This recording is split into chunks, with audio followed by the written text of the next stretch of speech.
I think Stanionis and Boots is the two top guys in that division. I think Would you like to fight between we in two different weight classes. As you see, he just turned down the fight with Virgil to move up to 154 because he said that he's staying at 47. I think Boots going to do tremendous things in the sport of boxing. I think he's going to potentially clean out the 147-pound division. And when he move up, who knows? We shall see.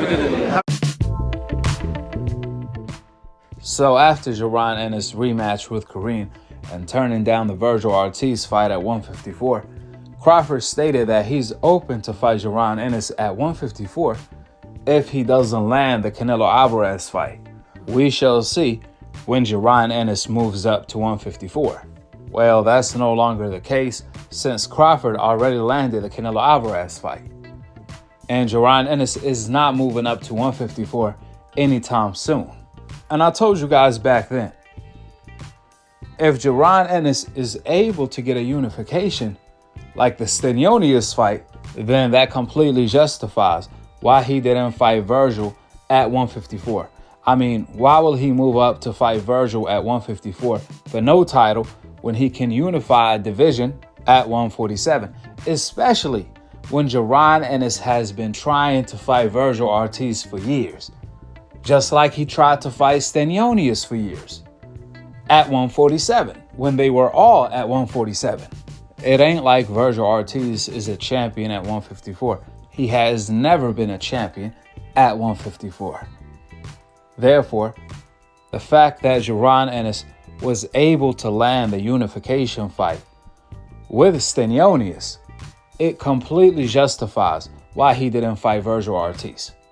Ironically though, the same race fans who was defending Virgil Ortiz for ducking Jaron Ennis at 147 when they were both in the same division are the same ones saying Jaron Ennis is a duck for not moving up in weight to fight Virgil for no title. Furthermore, you guys heard what the pound-for-pound #1, the undisputed king in the sport of boxing, Terence Bud Crawford, said about Jaron Ennis. He said the top two guys at the welterweight division are Jaron Ennis and Stanionis. But he believes Jaron Ennis is going to clean out the entire division. Well, Jaron Ennis already got rid of Stanionis, and he completely smoked him. Outside of, obviously, him getting caught every now and then, which he showed a great chin like always. That was a flawless performance. That was a complete package. That was the Jaron Ennis we were all wondering about. How come he goes away from the game plan? How come he plays too much in the ring? How come he abandons the jab? I mean, we've seen Jaron Ennis on the come up. He will win the fight just with his jab, and he's not getting hit at all. But then he was just completely abandoning his jab, trying other things. So we never seen this focused version of Jaron Ennis until now. I mean, there's nothing Boots didn't do against Stanionis. He completely stepped on him. The jab was on point. The body shots were vicious. And even when Jaron Ennis will get hit, he will overshadow Stanionis immediately after. And like I said before, he will get caught every now and then. But he showed a great chin. But he does got to tighten up his defense when it comes to that. There are certain shots you can't be getting hit with. Jaron Ennis be taking too many chances, and he just goes to war if you entice him into one. I mean, don't get me wrong, he will give way more than he takes. But against certain opposition, you have to fight more discipline and only go for the kill when you really smell blood. And you still got to approach it the proper way. Outside of that, that was a flawless victory, like I said before. Jaron Ennis handicapped Stanionis of his best attributes, which is the pressure and inside fighting. With his jab counterpunching ability, Stanionis had no choice but to respect that. The angles, Jaron Ennis will play with him at times, he will smother him at other times, he will outfight him at another time. So he just did everything he wanted to do three factors that helped Jaron Ennis in this fight. One is he was motivated. Unlike his previous fight, when he fought a fighter that he already beat before, 12 rounds to none. Two, I think the 10-pound rehydration clause when it comes to the IBF be taking a little something out of Jaron Ennis. But since this was a unification, that was not at play. Three, I truly believe Karen is a way better skillful fighter than Stenionis. I hate to tell you I told you so, but I did tell you so. Leading up to the fight, I told you guys, Stenionis' style is food to Jaron Ennis, just like Villa and Lipinus were. That aggression style and just want to fight, that ain't gonna cut it. Simply since Jaron Ennis has the full package, he's a completer fighter. He can be the matador or he can be the bull.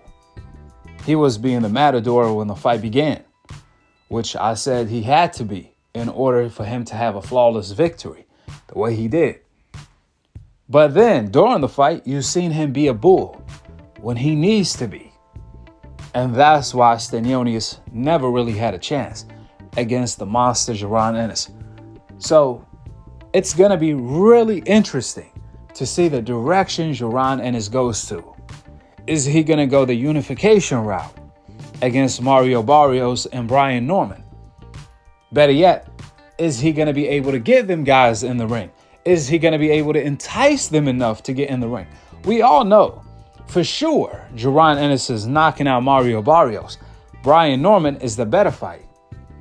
But without a doubt, the reason why these guys do not want to get in the ring with Jaron Ennis, just like Jaron Ennis said during the post-fight press conference, Stenionis was asking for all that money for a reason. Well, Jaron Ennis showed us the reason last night by stopping Stenionis and forcing him to wave the white flag in the corner. This is why Brian Norman turned down $1.7 million to fight Jaron Ennis in a unification, to go back and fight on an undercard for like $150,000 or $200,000. Why, you may ask, $1.7 million is not worth that beatdown. This also while Mario Barrios turned down even more money than that to fight Boots. Without a doubt, Jaron Ennis is a star, with them or without them. On the other hand, they are not stars, and they can't have a big fight without Jaron Ennis being involved. And they can't make the big money without Jaron Ennis. So they need Jaron Ennis, and they still ducking Jaron Ennis. That's how much of a bad man Jaron Ennis is and has been. That's why Stenionis, Virgil Ortiz all had avoided him at 147 this entire time. We see why Stenionis was avoiding the fight. We seen the reason last night. Therefore, it's going to be really interesting to see what direction Jaron Ennis goes in next. Is it the unification route? Better yet, is he going to be able to get the unification fights with Brian Norman and Mario Barrios? Or is he going to go the Riyadh season route that Turkey has for him against Teofimo, and then the winner of Ryan versus Devin Haney rematch? Only time will tell. Hopefully we see both. Hopefully we see both scenarios. That being said, go ahead and drop your thoughts in the comment section below. Subscribe below. And to be continued on the next episode of Akhi, Akhi TV. Peace out. Wa alaikum assalam wa rahmatullahi wa barakatuh.